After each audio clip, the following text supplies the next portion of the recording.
The Adventures of Henry Egg.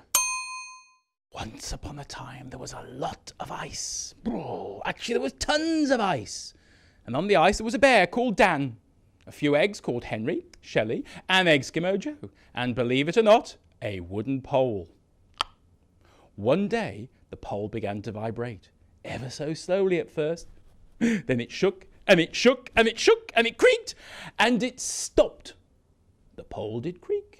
The pole did shake. Did it break? Not yet.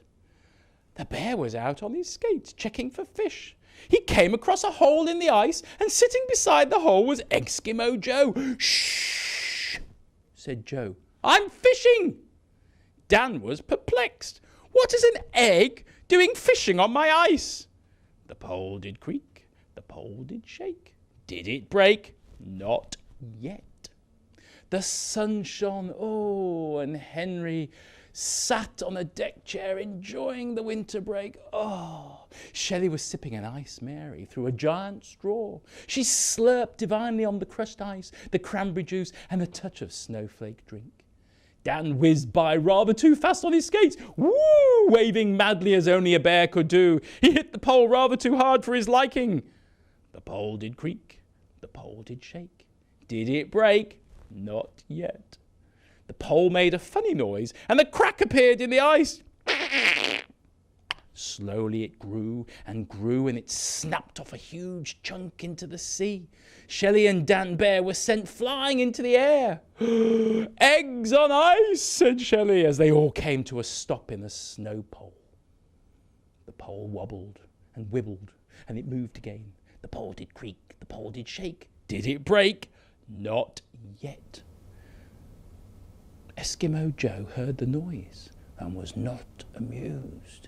His fishing trip was ruined, and he stormed off to his igloo. "This is not the way they should act in this special place on earth."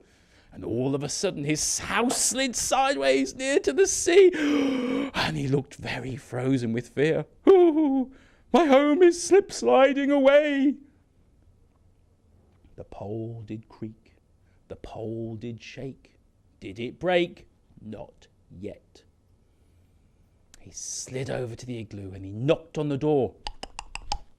"I'm not in," said the door rather loudly. "Can't you see this is a disaster in the making?" Henry looked puzzled and perplexed. The pole did creak. The pole did shake. Did it break? Not yet. Dan Bear was afraid. His land was breaking up. The sun was shining, but his heart was breaking. He reached for the pole and he shook it hard. The ice grew thin, the crack grew larger, and nobody knew what was going on. The pole did creak, the pole did shake. Did it break? Not yet. There was a knocking sound. Came from the pole. "Hello," it said. "Is there anybody up there? Does anybody speak penguin?" Shelly, Dan, and Eggskimo Joe looked on in amazement. "What is that?" they all said. The pole spoke again. "Hello, hello, I'm down here." The pole did creak, the pole did shake, but did it break? Not yet. Now then, no, we all know that there's no such thing as a pole that goes through the earth.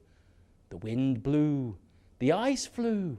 The temperature was very, very cold. And all of a sudden, Dan began to dance around the pole. "Look at me," he said. "I'm break-dancing on ice." The pole did creak. The pole did shake. Did it break? Not yet. Joe thought and thought, and he came up with the answer. "I've some ice glue in my igloo," he said. So he squished a whole lot of the ice and waited to see his results. Henry said it would never work, and he moved over, and the glue stuck him to the ice.